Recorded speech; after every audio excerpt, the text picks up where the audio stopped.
ఆరు నూరైనా ఏది ఏమైనా ఏమైతుంది? 100% మళ్ళా బీఆర్ఎస్ గవర్నమెంట్ వస్తుంది. వస్తుందా? వస్తుందంటూ చేయలేవట్టు ఒకసారి కెమెరాలు కడ దింపురా బాబు. వస్తుంది కదా? ఇయాల జీవన్ రెడ్డి గారు పార్టీలో బాబు కౌశిక్ రెడ్డి రాగబట్టు వాళ్ళు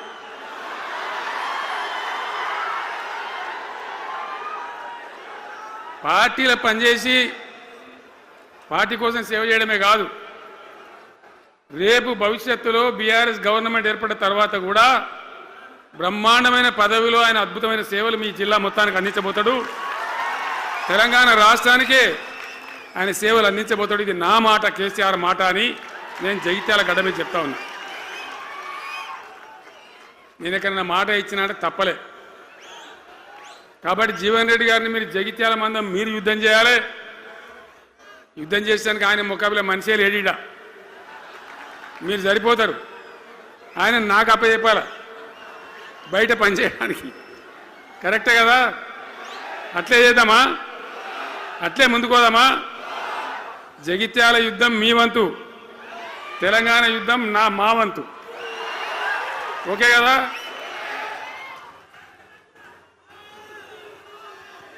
ఇప్పుడు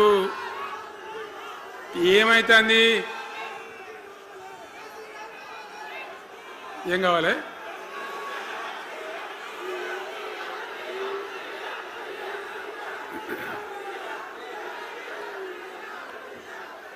గింతే మనది మనం అనుకొని పోదాము. మరిగా బంద్ చేయండి బాబు. మీరు ముద్దుమంతులకు చెప్పండి వాళ్ళకు. తెలంగాణ చాలా భయంకరమైన పరిస్థితులలో ఉండే. దుఃఖం వచ్చేది, ఏడుపు వచ్చేది. ఎమ్మెల్యేలుగా ఉన్నా ఏం చేయలేని పరిస్థితి. ఆగమాగం అడివేడివి కదా. ఎట్లా ఉండే తెలంగాణ మనం చూడలేదా? తెలంగాణ రాకముందు ఎంత భయంకరమైనటువంటి బాధలుండే, ఎంత కష్టం ఉండే. ఎవడన్నా తెలంగాణని మాట్లాడేవాడు ఉండనా? అసెంబ్లీలో, అక్కడిక్కడ కాదు, అసెంబ్లీలో కూడా ఒక ఆయన పాపం ప్రణయ్ భాస్కర్ అని వరంగల్ ఎమ్మెల్యే ఉండే. ఏదో విషయంలో ఆయన మాట్లాడబోతే, తెలంగాణని మాట్లాడబోతే, తెలంగాణ జాంతానే మాట్లాడదా, ఏది అసెంబ్లీలో తెలంగాణ అనద్దు అని నిషేధం. అంత భయంకరమైన వివక్ష, అంత భయంకరమైన దాడి. మన భాష మీద దాడి, మన బతుకు మీద దాడి, మన నీళ్ళ మీద దాడి, మన ఉద్యోగాల మీద, మన వనరుల మీద, మన ఆస్తుల మీద మొత్తం ప్రజలను బికారీలాగా వదిలిపెట్టినారు. రైతాంగం ఆగమాగం అయిపోయి చెట్టుకోలు గుట్టకోలు అయిపోయింది. ఇంత ఎస్ఆర్ఎస్పి కాలువ ఉన్నటువంటి మెట్టిపల్లి, జగిత్యాల, సొప్పదండి ఇట్లాంటి ప్రాంతాల నుంచి కూడా దుబాయ్కి, బొంబాయికి వలసలు. పాలమూరు జిల్లా అయితే భయంకరమైన వలసలు. ఎంతకు పోయింది తెలంగాణ అంటే, కొన్ని పార్టీలు సరే వాళ్ళు చేసింది మంచిదా చెడ్డదా పక్కకు పెడితే దుఃఖం వచ్చేది, బాధ కలిగేది, ఆవేశం రగిలేది. మహబూబ్ నగర్ జిల్లాలో 190 మంది యువకులు వలస. బతకానంటే బతకపోవాలి, ఆడ బతుకు లేదు. ఉన్న ముసలోళ్ళకు, ముడిగోళ్ళకి ఇంత డబ్బులు వాళ్ళు పంపిస్తే కంట్రోల్ బియ్యం కొనుక్కొని తిని బతకాలి. అందులో కొంతమందికి అందకపోతే కొన్ని పార్టీల వాళ్ళు మేమేదో గొప్పతనం చేసామన్నట్టు గంజి కేంద్రాలు పెట్టేది. గంజి కేంద్రాలు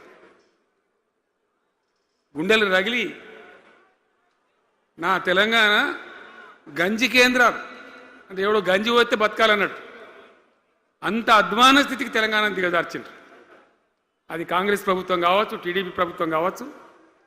తీయటి పుల్లటి మాటలు చెప్పుడు తప్ప కసికెట్ నీళ్ళు తెచ్చియలే, మంచినీళ్ళు ఇయ్యలే, కడుపు నిండా కరెంట్ ఇయ్యలే, ఏది లేదు. అంత పట్టిదే గ్యాస్. మాట్లాడు, చెప్పుడు, మోసం చేసి పోవుడు.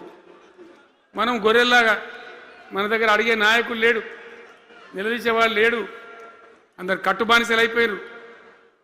ఆ పరిస్థితులలో మూనిగే నక్క మీద తాటికాయ పడ్డట్టు ఆనాడున్న ముఖ్యమంత్రి చంద్రబాబు నాయుడు కరెంటు ఛార్జీలు పెంచాడు, భయంకరంగా పెంచాడు. తెల్లారి నేను ఒక ఉత్తరం రాసిన, నీ కరెంటు ఛార్జీల పెంపుదల వాపస్ తీసుకో, లేకపోతే ఈ సమైక్య రాష్ట్రంలో మాకు న్యాయం జరగదని నేను ఉద్యమానికి పోవాల్సి వస్తుంది, తెలంగాణ కోసం కొట్లాడాల్సి వస్తుందని చెప్పి రాష్ట్రం ఆయన తీసుకోలే. కొంతమంది రైతులు పాపం పోరాటానికి వచ్చింది. మీరు కొత్త వాళ్ళు చూడకపోవచ్చు కానీ చాలా పాత వాళ్ళకి తెలుసు. పోరాటానికి హైదరాబాద్కి వస్తే నిరసన తెలపడానికి పట్టబగలు 11:30 గంటలకు బషీర్ బాగులో ఇష్టం ఉన్నట్టు విచ్చలవిడి కాల్పులు జరిపి చంపేస్తే 3 రైతులు అక్కడికక్కడనే ప్రాణాలకి చచ్చిపోయారు. ఆ తర్వాత నిర్ణయం తీసుకున్నాం, ఇక లాభం లేదు, ఎదురు తిరిగితే కూడా వీళ్ళు కాల్చి చంపుతున్నారు, జెండా ఎత్తడం ఒకటే తప్ప మార్గం లేదని చెప్పి ఆనాడు నేను తెలంగాణ ఉద్యమానికి శ్రీకారం చుట్టాను. ఎంబడ ఎవడు వచ్చినా సరే రాకున్నా సరే ప్రజలున్నారు, యువకులున్నారు, చూసుకుందాం దేకలేంగని చెప్పి బయలుదేరితే ఎక్కిరిచుడు, ఏ వీడు బక్కపేదడు కేసీఆర్ గారు ఎవడో బొడి చేసి చంపేస్తాం అని ఒకడు మాట్లాడు, ఇది మగల పుట్టింది పుబ్బల పోతుంది ఇంకోడు మాట్లాడు, యాడికెళ్ళైతే హైదరాబాద్ తెలంగాణ వీడు దుకాణం పెట్టినది ఇంకోడు అనడు, నానా రకాలుగా అవమానపరిచేటువంటి మాటలు మాట్లాడు. కానీ మొక్కవం ధైర్యంతో చిత్తశుద్ధితోని బయలుదేరి పోరాటం చేస్తాం. ప్రజలు జమైతా పోయిన మీ అందరికి తెలుసు. ఇదే జగిత్యాలకు నేను ఎన్నోసార్లు వచ్చిన, కోరుట్లకు ఎన్నోసార్లు వచ్చిన, చొప్పదండికి ఎన్నోసార్లు వచ్చినా తిరగని ఊరే లేదు, తిరగని మండలాలు లేవు. అట్లా పక్షిలాగా మొత్తం తెలంగాణ తిరిగి విశ్వ ప్రయత్నం చేస్తే ఒక పెద్ద ఉద్యమ కెరటం తయారైన తర్వాత మేము కూడా తయారుపై మేము ఇస్తాం తెలంగాణ అని కాంగ్రెస్ పార్టీ మొదలుపెడితే సరే మంచి మాటగా ఎవడైతే ఇచ్చినా ఎవడైతే కావాలి తెలంగాణ ఎవరిచ్చేంది అనే పద్ధతితోని కాంగ్రెస్తో జట్టు కట్టినాం, గెలిచినాం. అమాంతంగా నేను తెలంగాణ లేవట్టుకపోయి ఢిల్లీలో పెట్టాం. రాష్ట్రపతి ప్రసంగంలో వచ్చింది, కామన్ మినిమం ప్రోగ్రాంలో వచ్చింది, ఒక దశకు వచ్చింది. కానీ తర్వాత కాంగ్రెస్ పార్టీ కూడా వెనుకకు పోయి ఎగబెట్టే ప్రయత్నం చేసింది. అప్పుడు రోషియా అని ఒక ఆయన ముఖ్యమంత్రి ఉండే, ఆ రోషియా 14F అని ఒకటి తీసుకొని వచ్చాడు. హైదరాబాద్ సిటీలో మనోళ్ళకి ఇక పోలీసు ఉద్యోగం సెపరాజ్ ఉద్యోగం కూడా దొరకదు. అప్పుడు నాకు తిక్కరేగిందిగా, నేను బతికుండగానే ఉద్యమం నాటిపోయిన నాయకుని నేను బతికుండగానే ఇక వీళ్ళు ఇట్లా F-15 E-15 R-15 తెస్తే ఇంకేం మిగులుతుంది, సావో రేవో తేల్చుకోవాలని చెప్పి ఆ రోజు నేను శపథం కట్టిన. ఉద్యోగ గర్జన చేసి సిద్దిపేటలో కేసీఆర్ సచ్చుడో తెలంగాణ వచ్చుడో, ఈ తల్లి ఆందకనే మంచిగా దేకలేంగని చెప్పి ఆ శపథం చేసి ఆనాడు ఆమరణ నిరాహార దీక్షకు బయలుదేరితే మొత్తం తెలంగాణ అల్లకల్లోలమైంది. మీరు కూడా ఎక్కడోన్లక్కడ 100,000 గ్రామాలలో టెంట్లు, లులులు, పార్లమెంట్లో అల్లకల్లోలం, ప్రజలంతా గందరగోళం చేస్తే అప్పుడు ఒక ప్రకటన ఇచ్చింది. చిదంబరం అంటే ఆయన వచ్చి హోంమంత్రి, తెలంగాణ ఏర్పాటు చేస్తామని నువ్వు దీక్ష బంద్ చేయి. నమ్ముతాం కదా, కేంద్ర హోంమంత్రి చెప్పినాక మరి నమ్మాలి కదా. దీక్ష బంద్ చేసినాం. తెల్లారి ఆంధ్రలో మొత్తం రాజీనామాలు డ్రామా. 3వ రోజుకే మళ్ళీ వెనక్కి వెళ్ళిపోయింది. మళ్ళీ అప్పుడు జేఏసీ తయారు చేసి అన్ని పార్టీలను పెట్టి నానా తంటాలు పడి మళ్ళీ ఒక 3.5 ఏళ్ళు భయంకరంగా కొట్లాడితే మీరందరూ ఎక్కడి వాళ్ళు అక్కడ ఆశీర్వచనం ఇస్తే మీ ప్రేరణతోని మీ స్ఫూర్తితోని చివరికి తెలంగాణ రాష్ట్రం వచ్చింది కదా. వచ్చిన తర్వాత మీరేం చేసినారు, దీని మంచో చెడనో చూసే బాధ్యత నీకే అని చెప్పి నాకు అప్పచెప్పి పని మొదలు పెట్టాలి.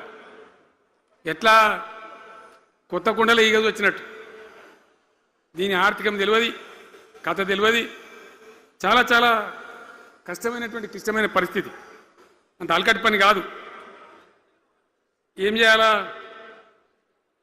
ఎక్కడికక్కడ పెద్ద భయంకరమైనటువంటి బాధ, చాలా ఇబ్బంది.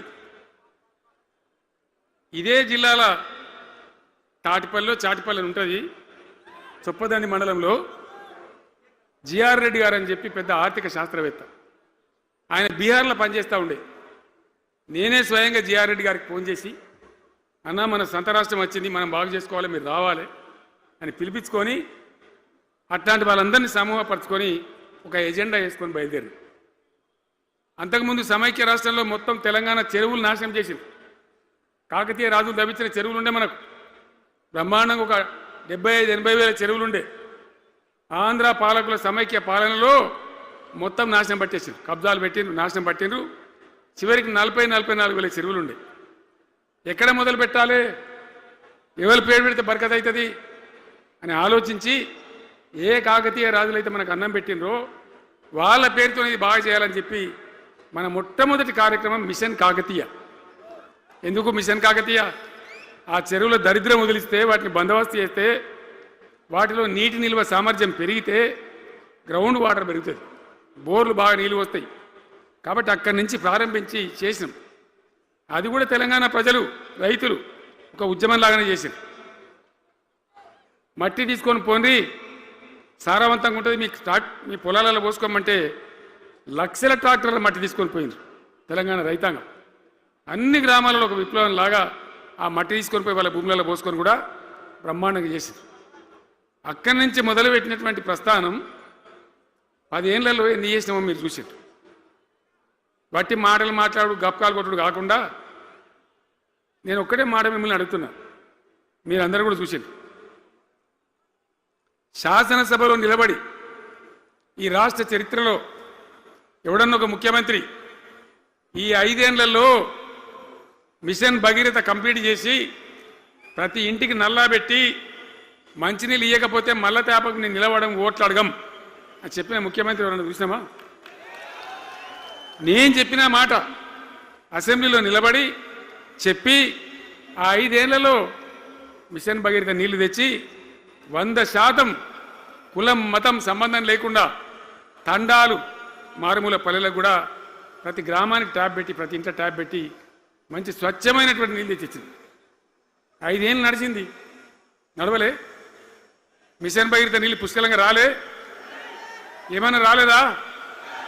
వచ్చినాయా? మరి ఇప్పుడు ఏం రోగం పుట్టింది నాకు అర్థం కాదు. ఇప్పుడు ఎందుకు గుంటుతుంది అది? ఎందుకు నీళ్ళు ఎత్తలేవు? వస్తున్నాయా ఇప్పుడు? మరి ఏం చేయాలా? లాగులు వలగదాకా చంపాలి. మంచి మాట కాకపోతే ఏం చేస్తారు? మంచిగా కట్టిన ఇల్లు పెట్టిపోయి కదా, 5 ఏళ్ళు నడిచింది కదా, మరి మీకేం బీమారీ వచ్చింది నాకు అర్థం కాదు. ఇంతింత పొడుగు మాటలు మాట్లాడుతుందా? అడ్డం పొడుగు మాట్లాడుతుందా? పొద్దున్న లేస్తే కేసీఆర్ చావాలి, నువ్వు 1000 జన్మలు ఇచ్చినా నేను చావనా కొడుకు అనుకుంటున్నావు.